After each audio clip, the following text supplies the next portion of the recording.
Пайғамбарымыз саллаллаху алейхи вассаламның үйіне қой келеді. Ол кісі үйіне қой келсе бірінші ақылына салады. Ал біз нәпсіге саламыз. Қой келді дейміз. Айша анамыз да қуанады, қой келді үйімізге деп. Ал деп жаңағы қой сойылып, сосын мүшеленіп, сосын таратылатындай жағдайға келтіріп, Айша бер кел. Ақыреттің адамдары ғой. Мынаны пәленшеге қарай жібер. Мынаны пәленшеге қарай. Мынаны пәленшеге. Айша анамыз қызмет жасап жүр. Я Алланың елшісі, бір жауырын ғана қалды. Бір жауырын ғана қалды, я Алланың елшісі. Жауырыннан басқасы қалды ақыретте. Жауырын бізге қалды. Сондықтан әрбір келіп жатқан малды Алла тағала ана жаққа берген нәрсе сол арқылы жасайды ақыретіңізді. Солай келіскен саудада. Сосын мен сұрайтын болсам, Раббым осы 700, бұдан ары қарай артатын түрі бар ма?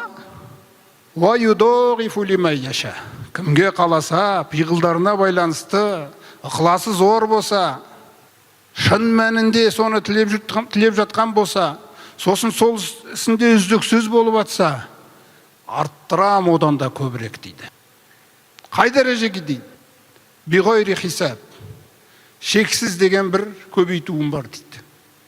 Сол саудаға кім кірем десе, жол ашық деп отыр Алла тағала.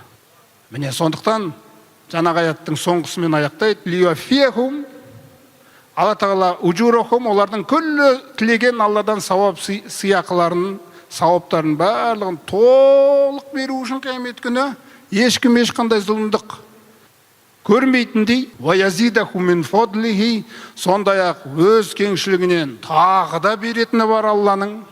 Иннаху ғафурун шакур. Шынымен де ол Алла сендердің күллі қателіктеріңді толығымен кешіруші. Егер осы саудаға кіретін болсаңдар, сондай-ақ ол шакур, сендердің күллі істеген тозаң салмағандай салиқалы амалдарыңа дейін алғысқа бөлейді. Алла тағаланың осы сипаттарына қатысты осы жақсылықтары баршамызға нәсіп болсын.